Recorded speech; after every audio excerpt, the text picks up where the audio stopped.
क्या बात है नेहा, तू चुपचाप यहाँ क्यों बैठी है? बोलती क्यों नहीं? रेस की प्रैक्टिस में भाग नहीं लेना है क्या? जानती है ना अगले हफ्ते स्पोर्ट्स डे है। पता नहीं सोनिया, मेरे साथ क्या हो रहा है, ऐसा पहले कभी नहीं हुआ। क्या पहले कभी नहीं हुआ? क्या बताऊँ तुझे, कल शाम से ये हो रहा है। मुझे अपने आप से घिन आ रही है, लगता है मुझे कोई बीमारी हो गई है। जाने क्या बह रहा है वहां से। मेरा कुछ भी करने को मन नहीं कर रहा, कपड़ों पर भी दाग लग रहे हैं। मैं समझ गई, पर तू परेशान क्यों होती है? ये तो सब लड़कियों के साथ होता है इस उम्र में। सबके साथ होता है? तो क्या तेरे साथ भी? हाँ, 3 महीने पहले मुझे भी ये शुरू हुआ था, तब से हर महीने होता है। क्या तुझे ये सब अजीब नहीं लगता? क्या तुझे चिंता नहीं होती? नहीं, बिल्कुल नहीं होती। तू कहेगी तो क्या मैं तेरी बात मान लूंगी? अच्छा ठीक है, मेरी बात नहीं मानेगी पर दीदी की बात तो मानेगी ना। कौन सी दीदी? वर्ल्ड विजन संस्था की दीदी। तो उन्होंने तुझे ये सब बताया? मुझे ही नहीं, बस्ती की कई लड़कियों को उन्होंने बताया है इस बारे में। तू भी दीदी के पास चल, वो तो बहुत अच्छी हैं, सबसे प्यार के साथ बात करती हैं। तो वो मेरी चिंता दूर कर देंगी? हाँ, तू चल तो सही मेरे साथ। मैं अपनी माँ के साथ चलूंगी। हाँ, चाची जी को भी ले आना। शाम को मैं भी मिलूंगी तुम्हें दीदी के दफ्तर में।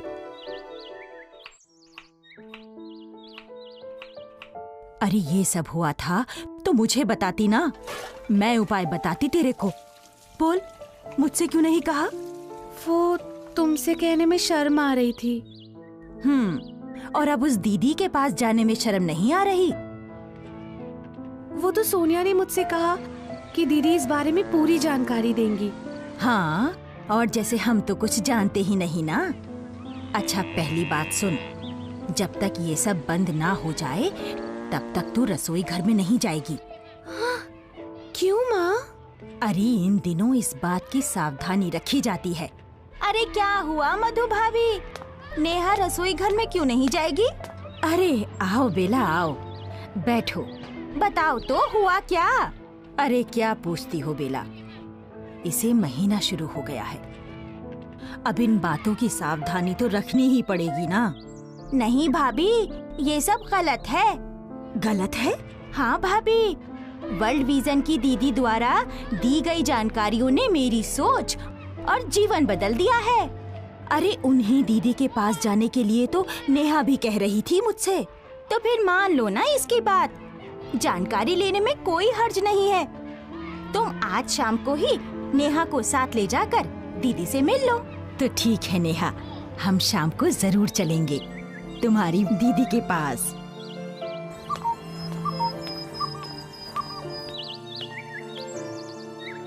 मधु बहन, आपने अच्छा किया जो नेहा को लेकर यहाँ वर्ल्ड विजन के सेंटर पर चली आई। इसके लिए भी मुझे नेहा ने ही तैयार किया है दीदी। हाँ, मुझे नेहा के बारे में सोनिया ने बताया है। नेहा जैसी लड़कियों को इस बारे में सही जानकारी होना बहुत जरूरी है। मुझे तो इसने कुछ बताया ही नहीं। तो आप ही पहले नेहा को बता देती इस बारे में, ताकि ये बेकार की परेशानी और चिंता में नहीं पड़ती। तो क्या मुझे पहले बता देना चाहिए था? हाँ मधु बहन, लड़की जब किशोरावस्था में आती है तो माँ या फिर बड़ी बहन का फर्ज होता है कि वो उसे माहवारी के बारे में बताए, उसे मानसिक रूप से इसके लिए तैयार करे, ताकि वो इसे सामान्य रूप से स्वीकार करे और किसी उलझन या तनाव में ना पड़े। आपने ठीक कहा दीदी, लेकिन अब तो आप ही बता दीजिए इसे सच्ची बात। देखो नेहा, मेरी बात ध्यान से सुनो और समझो। कोई भी लड़की जब किशोरावस्था में आती है तो उसके शरीर में कुछ बदलाव आने लगते हैं, जैसे वजन बढ़ता है, लंबाई बढ़ती है, आवाज में बदलाव आता है, शरीर के गुप्त अंगों में बाल आने लगते हैं और सीने यानी ब्रेस्ट का विकास होता है। लेकिन ये सब बदलाव बाहरी होते हैं जो देखे जा सकते हैं। इनके अलावा शरीर में कुछ अंदरूनी बदलाव भी होते हैं जिन्हें समझना बहुत जरूरी है। ये अंदरूनी बदलाव कौन से होते हैं दीदी? देखो, किशोरावस्था में पहुंचने पर लड़की के मस्तिष्क की एक विशेष ग्रंथि यानी पिट्यूटरी ग्लैंड में एक हार्मोन पैदा होने लगता है, जो खून के दौरे के साथ अंडाशय यानी ओवरी में पहुंचता है। ये अंडाशय यानी ओवरी गर्भाशय नली यानी फिलोपियन ट्यूब द्वारा बच्चेदानी यानी यूट्रस और आगे योनिमार्ग यानी वजाइना से जुड़े होते हैं। अंडाशयों यानी ओवरी में अनेकों अंडे होते हैं जो बहुत ही बारीक होते हैं। इसके अलावा अंडाशय से एक विशेष तरल पदार्थ बच्चेदानी तक पहुंचता है और उसे मजबूती देता है। हर महीने अंडाशय से कुछ अंडे विकसित होकर बच्चेदानी तक पहुंचते हैं। आमतौर पर ये माहवारी चक्र यानी मेंस्ट्रुएशन साइकिल के मध्य समय में होता है। अगर इनमें से किसी अंडे का पुरुष शुक्राणु यानी स्पर्म से मेल हो जाए तो वो भ्रूण यानी फीटस के रूप में पलने लगता है, और अगर ऐसा ना हो तो ये अंडे और बच्चेदानी को मजबूती देने वाला तरल पदार्थ योनिमार्ग यानी वजाइना के रास्ते बाहर जाते हैं और यही माहवारी होती है। तो हमने जाना कि इन अंदरूनी बदलाव की वजह से माहवारी होती है, जो 3 से 7 दिन तक रहती है। जब इसकी शुरुआत होती है तो ये ज्यादा से ज्यादा या कम दिनों तक भी हो सकती है। हाँ जी, ये तो सब लड़कियों में होता है। हाँ मधु बहन, होता तो सब में है, लेकिन इसकी शुरुआत एक ही समय पर नहीं होती। माहवारी की शुरुआत 11 वर्ष से लेकर 17 वर्ष की उम्र में भी हो सकती है।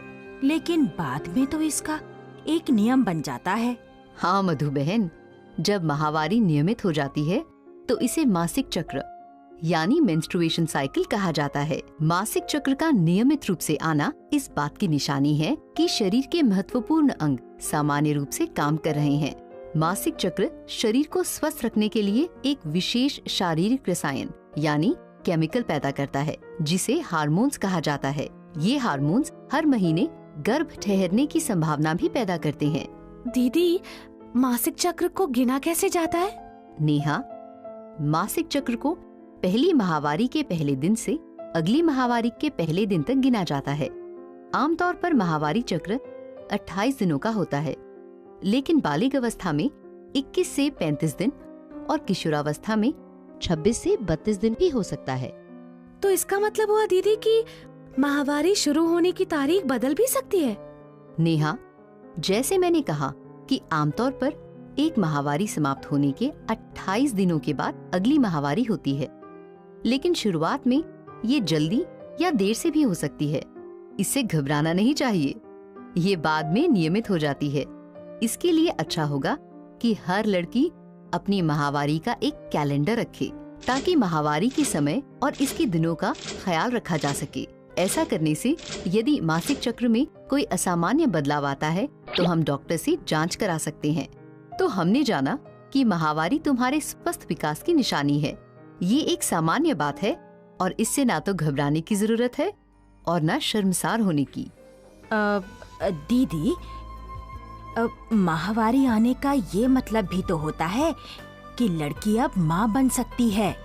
हाँ, लेकिन इसका ये मतलब नहीं है कि माहवारी शुरू होते ही लड़की की शादी कर दी जाए। किसी भी लड़की की शादी 18 साल से पहले नहीं करनी चाहिए। 18 साल के बाद ही एक लड़की शारीरिक और मानसिक रूप से तैयार होती है शादी के लिए। समझ गई दीदी, मैं तो ऐसा कभी नहीं करूँगी। हाँ दीदी, क्या मुझे अब लड़कों से दूर बैठना चाहिए? वो क्यों नेहा? कहीं किसी लड़के ने मुझे छू लिया और मैं माँ बन गई तो? ये गलत है। ये सही है कि पुरुष और स्त्री के मिलन से ही गर्भ ठहरता है, लेकिन छूने भर से ऐसा नहीं होता। तुम्हारी गलतफहमी मिटाने के लिए मैं तुम्हें सच्ची बात बताती हूँ। देखो, स्त्री का गर्भ तभी ठहरता है जब स्त्री के अंडाशय यानी ओवरी से उत्पन्न अंडे से पुरुष के शुक्राणु का मिलन होता है। ये मिलन अंडाशय नली यानी फिलोपियन ट्यूब में होता है और स्त्री पुरुष द्वारा परस्पर सहवास करने से होता है। हमें ये भी जान लेना चाहिए कि एक बार सहवास करने से ही गर्भ ठहर सकता है। क्यों नेहा, अब तो तुम्हारी गलतफहमी दूर हो गई ना? दीदी, आप नेहा को माहवारी के दौरान सफाई रखना भी बताइए, जैसे हम सबको बताया था। हाँ नेहा, माहवारी के दौरान सफाई रखना भी बहुत जरूरी है, नहीं तो कोई संक्रमण यानी इन्फेक्शन होने का खतरा रहता है। इस बारे में तुम्हारी माताजी को भी ध्यान रखना चाहिए। माहवारी के दौरान लड़की को रोज गुनगुने पानी से नहाना चाहिए और योनि यानी वजाइना को भी अच्छी तरह से साफ करना चाहिए और अंदरूनी कपड़े भी रोज बदलने चाहिए। लेकिन माहवारी के दौरान सफाई रखने का सबसे उत्तम साधन है सैनिटरी नैपकिन्स का इस्तेमाल करना। हर 4 से 6 घंटे बाद नैपकिन या पैड को बदलना चाहिए और रात को सोते समय तो इसे जरूर बदलना चाहिए। अच्छा दीदी, क्या इसके लिए कपड़े का इस्तेमाल कर सकते हैं? कर सकते हैं, लेकिन वो कपड़ा साफ, धुला हुआ और धूप में सुखाया होना चाहिए। यदि उस कपड़े को दोबारा इस्तेमाल करना है तो भी उसे साबुन में धोकर धूप में सुखा कर रख लेना चाहिए। दीदी, माहवारी के दौरान कुछ मुश्किलें भी महसूस होती हैं। क्या कह रही हो माँ? कौन सी मुश्किलें? घबराओ नहीं नेहा, ये तो माहवारी का ही हिस्सा है। माहवारी के दौरान पेट के निचले हिस्से यानी लोअर एब्डोमेन में दर्द, सिर दर्द, मरोड़ या अकड़न यानी क्रैम्पिंग की शिकायत हो सकती है। कभी कभी खाने की इच्छा बढ़ जाती है या फिर कब्ज भी महसूस हो सकती है। ये सब लक्षण सामान्य होते हैं, इसलिए इनसे घबराना नहीं चाहिए और इसके लिए दवाओं का इस्तेमाल नहीं करना चाहिए। हाँ, अगर दर्द या तकलीफ बढ़ जाए या सही न जाए तो तुरंत डॉक्टर या स्वास्थ्य कार्यकर्ता से संपर्क करना चाहिए। दीदी, क्या मैं माहवारी में कुछ भी खा सकती हूँ? हाँ नेहा, तुम घर का पका सब कुछ खा सकती हो और तुम्हें खाना भी चाहिए। मधु बहन, आप भी ध्यान रखें कि इस दौरान नेहा को संतुलित और पौष्टिक भोजन मिले और उसमें हरी पत्तेदार सब्जियां जरूर शामिल होनी चाहिए, क्योंकि इस दौरान लड़की को लोहा तत्व यानी आयरन की जरूरत होती है। अब दीदी, इन दिनों नेहा को कुछ सावधानियां तो रखनी होंगी ना, जैसे अचार ना छूना वगैरह वगैरह? नहीं मधु बहन, ये सब अंधविश्वास है। इनका कोई वैज्ञानिक आधार नहीं है, इसलिए इन्हें नहीं मानना चाहिए। माहवारी के दौरान लड़की अचार आदि को ना छुए, रसोई घर या पूजा के स्थान पर न जाए, इस दौरान वो नए कपड़े ना पहने, चारपाई पर ना सोए या सबके साथ ना खेले। ये सब बातें गलत हैं। इन्हें अपनाने के लिए लड़की को मजबूर नहीं करना चाहिए। इससे लड़की के मन में हीनता, दहशत और अंधविश्वास पैदा होते हैं, जो ना तो उसकी मन की सेहत के लिए अच्छे हैं और ना ही तन की सेहत के लिए। अब तो तुम्हारी चिंता दूर हो गई ना नेहा? अब तो तुम माहवारी के दिनों में भी हम सबके साथ खेल कूद सकती हो। हाँ नेहा, इस दौरान तुम अपने सारे काम कर सकती हो। दीदी, आज आपसे नेहा को तो सही ज्ञान मिला ही है। मेरी भी आंखें खुल गईं। आपने जो बताया मैं उसका पूरा ख्याल रखूंगी और अपनी नेहा को खुश और सेहतमंद रखूंगी।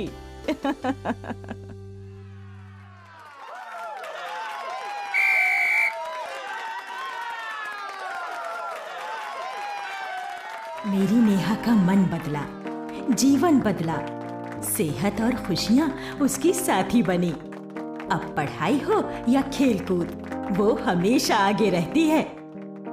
सच ही तो है, सही बातों की जानकारी लड़कियों के लिए कितनी अनमोल होती है।